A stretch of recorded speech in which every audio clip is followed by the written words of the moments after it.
दोस्तों, विद्युत वाहन, इलेक्ट्रिक व्हीकल, सौर ऊर्जा, डाटा सेंटर्स और भविष्य के ऐसे ही अलग अलग चीज़ों और उद्योगों के बारे में हम हर दिन सुनने को मिल रहे हैं। लेकिन रिफाइनिंग जैसे पारंपरिक निवेश क्या अब भी व्यवहार्य हैं या फिर किसी लायक हैं? इस वीडियो में हम बीपीसीएल और एचपीसीएल की अलग अलग अनुपातों पर इसकी तुलना करेंगे। लेकिन उससे पहले प्रणाम देवी और सज्जनों, स्वागत है आप सभी का आपके अपने फाइनेंस 44 में। तेल और गैस क्षेत्र भारत के 8 प्रमुख उद्योगों में से एक है और अर्थव्यवस्था के अन्य सभी महत्वपूर्ण वर्गों के लिए प्रभावित करने में एक प्रमुख भूमिका निभाता है। देश की आर्थिक विकास इसकी ऊर्जा मांग से जुड़ा है, इसलिए तेल और गैस की आवश्यकता और अधिक बढ़ने का अनुमान है, जिससे यह क्षेत्र निवेश के लिए काफी अनुकूल हो गया है। भारत ने 2021 तक दुनिया में तेल के तीसरे सबसे बड़े उपभोक्ता के रूप में अपना स्थान बरकरार रखा है। बढ़ती मांग को पूरा करने के लिए सरकार ने कई नीतियां अपनाई हैं। इसमें प्राकृतिक गैस, पेट्रोलियम उत्पादों और रिफाइनरी क्षेत्र से कई क्षेत्रों में 100% की प्रत्यक्ष विदेशी निवेश FDI की अनुमति दी है। आज रिलायंस इंडस्ट्रीज RIL और कैरियर इंडिया की उपस्थिति से प्रमाणित घरेलू और विदेशी निवेश दोनों को आकर्षित करता है। KGF के रॉकी की तरह यह एक खुला तथ्य है कि यह उद्योग भी एक दिन चरणबद्ध तरीके से समाप्त हो जाएगा। लेकिन वित्त वर्ष 2040 तक कच्चे तेल की खपत 5.14% के कंपाउंडेड एनुअल ग्रोथ से 500 मिलियन टन बढ़ने की उम्मीद है, जो वित्त वर्ष 2022 में 202.7 मिलियन टन है। बैरल के संदर्भ में भारत की तेल खपत वित्त वर्ष 2022 में 4.05 मिलियन बैरल्स पर डे से बढ़कर 2030 में 7.2 मिलियन बैरल्स पर डे तक होने का अनुमान है और 2050 तक 9.2 मिलियन बैरल्स पर डे। प्राकृतिक गैस की खपत 2021 में 174 million cubic metres per day से 2030 तक 12.2% की कंपाउंडेड एनुअल ग्रोथ से बढ़कर 500 million cubic metres per day पहुंच जाने का उम्मीद है। भारत 2030 तक अपनी शोधन क्षमता को दुगना कर 450 से 500 मिलियन टन करने की योजना बना रहे हैं। निरंतर मजबूत आर्थिक विकास के कारण भारत की ऊर्जा मांग सभी प्रमुख अर्थव्यवस्थाओं की ऊर्जा मांग की तुलना में तेजी से बढ़ने का अनुमान है। इसके अलावा वैश्विक प्राथमिक ऊर्जा खपत में देश की हिस्सेदारी 2035 तक बढ़कर 2 गुना होने का अनुमान है। यहाँ आपको एक जानकारी देना चाहूँगा दोस्तों, हमने रिलायंस जियो बनाम एयरटेल, अडानी पावर बनाम Tata power, fertiliser stocks, textile industry के ऊपर भी वीडियो बनाया है, जिसे आप चैनल पे जाके देख सकते हैं। और अब देखते हैं व्यापार अवलोकन। BPCL Bharat petroleum corporation limited Bharat सरकार द्वारा संचालित तेल रिफाइनरी है, जिसकी जड़ें 1891 के कॉलोनियल पीरियड से जुड़ी हैं। कंपनी वर्तमान में पेट्रोलियम और प्राकृतिक गैस मंत्रालय के स्वामित्व में है। यह भारत का दूसरा सबसे बड़ा डाउनस्ट्रीम तेल निगम है। कंपनी महारत्न सार्वजनिक क्षेत्र का उपक्रम है। आज कंपनी के व्यवसायों में Bharat gas, MAK lubricants, fuel and services, aviation, refinery आदि शामिल हैं। भारत पेट्रोलियम कॉर्पोरेशन लिमिटेड का गठन 1977 में किया गया था। इससे पहले निगम का नाम बर्मा शेल था, जिसे 1976 में भारत सरकार ने अपने अधिकार में ले लिया था। उस समय यह नई स्थापित स्वदेशी क्रूड बॉम्बे हाई को संसाधित करने वाली पहली रिफाइनरी थी। आज BPCL के पास विशाल रोजगार के साथ साथ एक बड़ा बुनियादी ढांचा है। इसके गठन के समय से लगातार वृद्धि हुई है। यह दूसरी सबसे बड़ी तेल शोधन और विपणन कंपनी है। साथ ही 2022 के रैंकिंग के अनुसार 295 नंबर पर फॉर्च्यून ग्लोबल दुनिया का सबसे बड़ा निगम है। HPCL भारत सरकार द्वारा ही संचालित इकाई है, जिसकी जड़ें 1910 से हैं। आज कंपनी ONGC की एक सहायक कंपनी है, जो पेट्रोलियम और प्राकृतिक गैस मंत्रालय के स्वामित्व में भी है। कंपनी वर्तमान में भारतीय सार्वजनिक क्षेत्र के उपक्रमों के बीच 25% की बाजार हिस्सेदारी रखती है। एक कम ज्ञात तथ्य यह भी है कि HPCL BSE में सूचीबद्ध होने वाला पहला PSE था। उनके व्यवसाय में रिफाइनिंग, खुदरा या रिटेल, लुब्रिकेंट्स, एविएशन आदि शामिल हैं। हिंदुस्तान पेट्रोलियम कॉर्पोरेशन लिमिटेड का गठन 1974 में किया गया था। निगम का गठन SO मतलब कि भारत में उपक्रमों का अधिग्रहण अधिनियम 1974 द्वारा तत्कालीन एसो स्टैंडर्ड और ल्यूब इंडिया लिमिटेड के अधिग्रहण और विलय के बाद किया गया था। एचपीसीएल ने तेल और रिफाइनरियों में एक स्थिर विकास और प्रगति साबित की है। आज HPCL Indian oil refining and marketing company में तीसरी सबसे बड़ी कंपनी है। भारत में सार्वजनिक क्षेत्र के उपक्रमों में कंपनी का लगभग 20% का विपणन हिस्सा और एक मजबूत बुनियादी ढांचा है।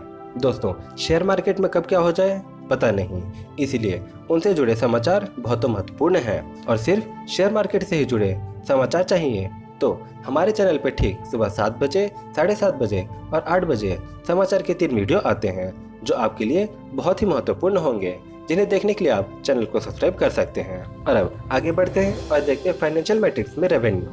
तो फाइनेंशियल ईयर 2022 में एचपीसीएल ने 3,49,913 करोड़ रुपए का राजस्व अर्जित किया था।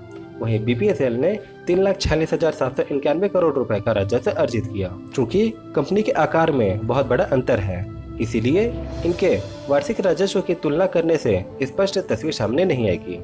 आइए हम दोनों कंपनियों द्वारा पिछले कुछ वर्षों में राजस्व बढ़ाने की क्षमता के माध्यम से पेश की जाने वाली संभावनाओं पर एक नज़र डालते हैं। तो पिछले 5 वर्षों में एचपीसीएल ने 13% की राजस्व वृद्धि हासिल की है, वहीं बीपीसीएल ने 13% की राजस्व वृद्धि हासिल की। यहाँ एचपीसीएल को राजस्व वृद्धि के मामले में बीपीसीएल से थोड़ा बेहतर बढ़ता है। आगे देखते हैं प्रॉफिटेबिलिटी, जिसमें वित्त वर्ष 2022 में एचपीसीएल का शुद्ध लाभ 4 गुना और बीपीसीएल का शुद्ध लाभ 5 गुना की वृद्धि हुई। लेकिन वित्त वर्ष 2022 के लिए उनके मुनाफे में 31.6% एचपीसीएल में और बीपीसीएल में 37.73% की गिरावट आई है और उनकी वर्तमान लाभ प्रदाता एचपीसीएल का 7,294 करोड़ रुपए का है और वहीं बीपीसीएल का 11,682 करोड़ रुपए का है।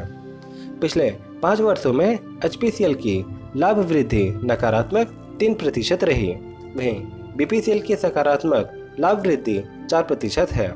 यहाँ बीपीसीएल को लाभ प्रदाता के मामले में बेहतर बढ़त मिली है। अब देखते हैं रिटर्न्स और वैल्यूएशन। 2022 तक एचपीसीएल ने क्रमशः 18.1 और 11.6% का आरओसीई और आरओई प्रदान किया है। वहीं बीपीसीएल का आरओसीई 20.4 और आरओई 15.6% का रिटर्न प्रदान किया है। एचपीसीएल और बीपीसीएल के लिए वित्त वर्ष 2022 के लिए इनका पीई 5.24 और 6.54 पर खड़ा है, जिससे उद्योग के पीई की तुलना में उनका मूल्यांकन कम हो गया है। और अब आइए इन दोनों का फंडामेंटल देखते हैं। तो हिंदुस्तान पेट्रोलियम, जिसका मार्केट कैपिटलाइजेशन जब मैं ये वीडियो बना रहा हूँ तो 33,797 करोड़ का है और जो डिविडेंड यील्ड है इसका 5.87 का है। पिछले साल जो कंपनी का सेल्स रहा वो 3,49,913 करोड़ का था और जो नेट प्रॉफिट 10,294 करोड़ का रहा। स्टॉक का पी यहाँ पास नहीं दिखा रहे। आरओई 18.1 का है, आरओसी 11.6% और डेट कंपनी का 48,498 करोड़ का है। वहीं कैश कंपनी के पास 258 करोड़ का ही है। सेल्स ग्रोथ पिछले 1 साल का 46%, पिछले 3 साल का 8% और पिछले 5 साल में 13% से बढ़ रहे हैं। वहीं प्रॉफिट ग्रोथ पिछले 1 साल में -131% से घटा है, पिछले 3 साल में 2% से बढ़ा है और पिछले 5 साल में फिर 3% से घट रहा है। साथ ही कंपाउंडेड एनुअल ग्रोथ पिछले 1 साल में -11%, पिछले 3 साल में -2% और पिछले 5 साल में -13% से इनका कंपाउंडेड एनुअल ग्रोथ गिर रहा है। आरओई पिछले 1 साल में 18%, पिछले 3 साल में 20%, पिछले 5 साल में 30% से इनका आरओई बढ़ रहा है। साथ ही आरओसीई पिछले 1 साल में 11.6, पिछले 3 साल में 12.4 और पिछले 5 साल में 15.3% से बढ़ रहे हैं। होल्डिंग्स देखते हैं तो प्रोमोटर के इसमें 54.90% का स्टेक है। वहीं फॉरेन इंस्टीट्यूशन का 18.21%, डोमेस्टिक इंस्टीट्यूशन का 16.40% का स्टेक है। गवर्नमेंट के इसमें कोई भी स्टेक नहीं है और बाकी बचा पब्लिक के पास 10.47% का स्टेक है। अब देखते हैं बीपीसीएल का फंडामेंटल। तो इसका मार्केट कैपिटल 69,829 करोड़ का है और जो डिविडेंड यील्ड है 4.97% का है। सेल्स पिछले साल का 3,46,791 करोड़ का था और जो नेट प्रॉफिट है वो 11,682 करोड़ का रहा। स्टॉक का जो पी है 23.9 है और आरओई 20.4%, आरओसी 15.6% और कर्ज कंपनी पे 64,534 करोड़ का है। और इसी के अगेंस्ट में इनके पास कैश देखते हैं तो 2,237 करोड़ का इनके पास कैश है। सेल्स ग्रोथ देखते हैं तो पिछले 1 साल में 51%, पिछले 3 साल में 5% और पिछले 5 साल में 12% से इनका सेल्स ग्रोथ बढ़ रहा है। साथ ही प्रॉफिट ग्रोथ पिछले 1 साल में -75% से घटा है, लेकिन पिछले 3 साल में 11% और पिछले 5 साल में 4% से इनका प्रॉफिट ग्रोथ बढ़ रहा है। साथ ही कंपाउंडेड एनुअल ग्रोथ पिछले 1 साल में -37%, पिछले 3 साल में -3% और पिछले 5 साल में -10% से इनका कंपाउंडेड एनुअल ग्रोथ गिर रहा है। साथ ही आरओई पिछले 1 साल में 20, पिछले 3 साल में 20 और पिछले 5 साल में 21% से इनका आरओई बढ़ रहा है। साथ ही आरओसीई भी पिछले 1 साल में 15, पिछले 3 साल में 14 और पिछले 5 साल में 16% से आरओसीई बढ़ रहा है। होल्डिंग देखते हैं तो प्रोमोटर के इसमें 52.98% का स्टेक है, फॉरेन इंस्टीट्यूशन का 13.96% का, डोमेस्टिक इंस्टीट्यूशन का 19.85% का और गवर्नमेंट के इसमें 0.86% का स्टेक है और बाकी बचा पब्लिक के पास 12.30% का इसमें स्टेक है। तो ये था एक छोटा सा वीडियो भारत पेट्रोलियम कॉर्पोरेशन और हिंदुस्तान पेट्रोलियम कॉर्पोरेशन के बीच में। कैसा लगा जरूर बताइए नीचे कमेंट करके, और वीडियो अच्छा लगा हो तो लाइक करके हमारा उत्साह जरूर बढ़ाइएगा। और आपके लाइक से यूट्यूब के एल्गोरिथम को पता चलता है कि ये जो वीडियो है नॉलेजेबल है, काम का है और फिर ये दूसरे लोगों तक का पहुँचाता है। साथ ही अपने दोस्तों को इस वीडियो को जरूर शेयर करिएगा और चैनल पे नए हैं तो सब्सक्राइब करके हमारे साथ जरूर जुड़ेगा। और हम मिलते हैं आपसे अगले ज्ञानपूर्ण वीडियो में, तब तक के लिए प्रणाम।